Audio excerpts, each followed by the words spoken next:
I'd like to say welcome to all of you, and what a wonderful thing for all of you to come and join us this afternoon. And as much as he doesn't want to admit it, this is really to honor my dad, Tom Melvin. Triumph to my daughters. They are angels in human form. So to introduce you, I'm Nini Melvin, Tom's youngest. This is my sister Hetty, and this is my mom Shirley. David Arfa is with us, who will present to you some stories that he's interwoven that my father's written about my father's life. We have Carlin Saltman filming today. This is my brother Eric. He wasn't here when I introduced the family. He is one of the vital members of our family. My role as a storyteller, I'm committed to not only sharing stories, but also helping folks develop their own stories, and allowing other folks to share stories. And so my job very much, how I see it, is as a speechwriter. I've been listening to Tom over these past weeks, and it's been a great pleasure and privilege to be able to do that and get to know you, Tom, and being in your life.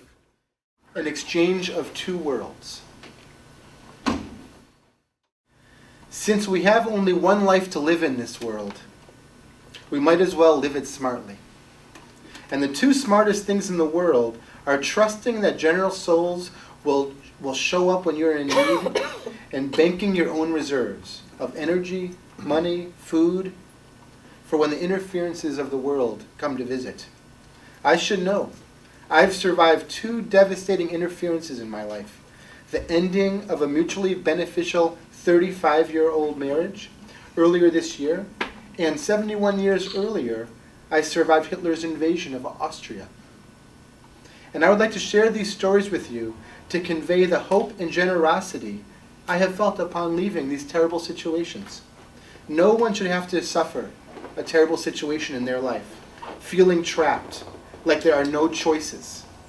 In the midst of my life's worst interferences, I have felt the strongest sense of gratitude and love come into my life.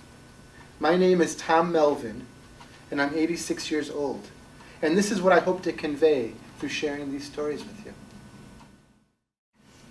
Life is full of hurdles and countless obstacles in our paths.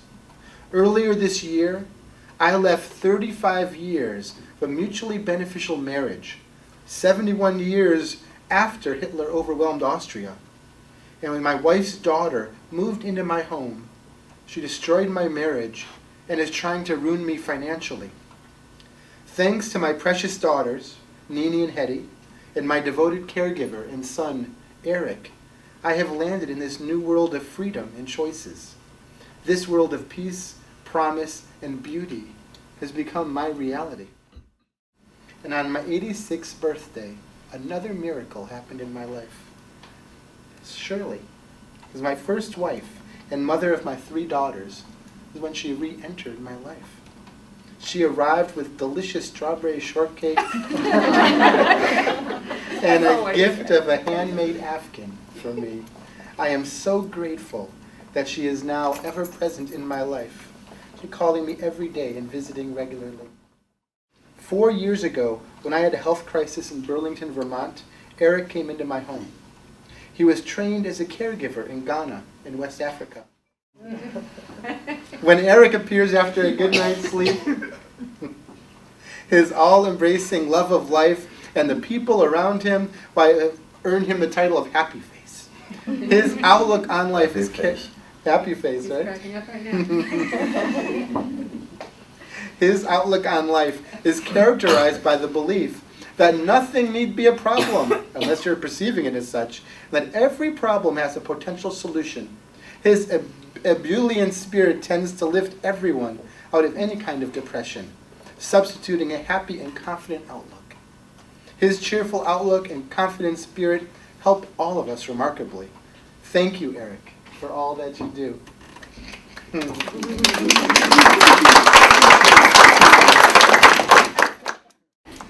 Perhaps the biggest gift of all is that now Eric, Hetty, and Nini now consider themselves brother and sisters, and a new level of experience for each one of them.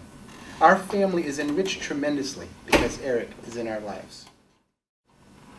All of these recent events have reminded me of another time in my life when it was turned upside down. It was when I was 17. That's when I escaped from Hitler and his Nazi thugs. June 17th, 1938, is the terrible day that Hitler marched into the center of Vienna and switched the red, white, and red of our Austrian flag for his flag of hatred and destruction. How could one man bring so much tragedy to the world? Our chancellor, filled with hopelessness, actually asked us if we Austrians wanted to come under the rule of Nazi Germany. Our answer was loud and clear. All over the city, stenciled in white paint, the next day came the words, annexation no, freedom yes. Of course, we had no choices, though. When Hitler overwhelmed Austria, he forced the Jews of Vienna to scrub the white paint away with their bare hands until their hands were bloody. At this time is when I went into hiding, never to leave our apartment for fear of the degrading tortures that became commonplace. How could all this happen in my beloved Austria, a country that valued education, art, and culture? What I want to emphasize with this story is how a few generous individuals turned my life totally around. Another angel on my path was Blanche Stegel, a Dominican nun operating the Berlitz Language School in Lisbon, Portugal.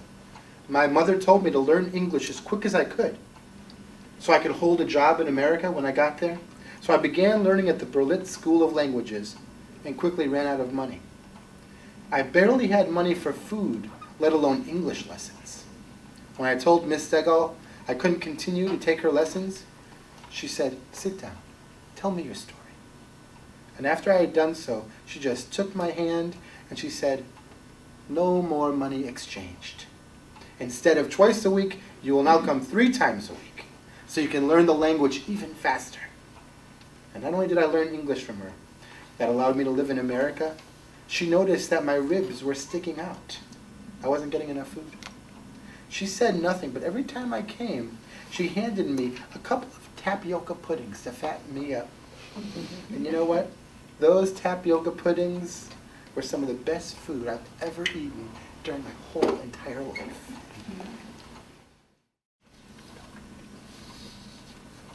I am eager to acknowledge that at many critical moments in my life, kind people opened their hearts and homes to me to help me maintain my balance.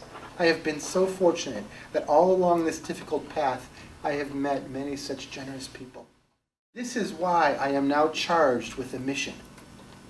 I want to alert anyone who's been living on others' turf, who's chafing under somebody else's imposed lifestyle, who's under somebody else's leash, to come free and exchange worlds. So often, we tolerate lives that fit someone else's aims and someone else's ambitions, which does not make for a satisfying life. Trust the exchange of worlds. Leap to freedom if you are trapped. Find a way, and the world will open around you. Thank you all so much for joining me today.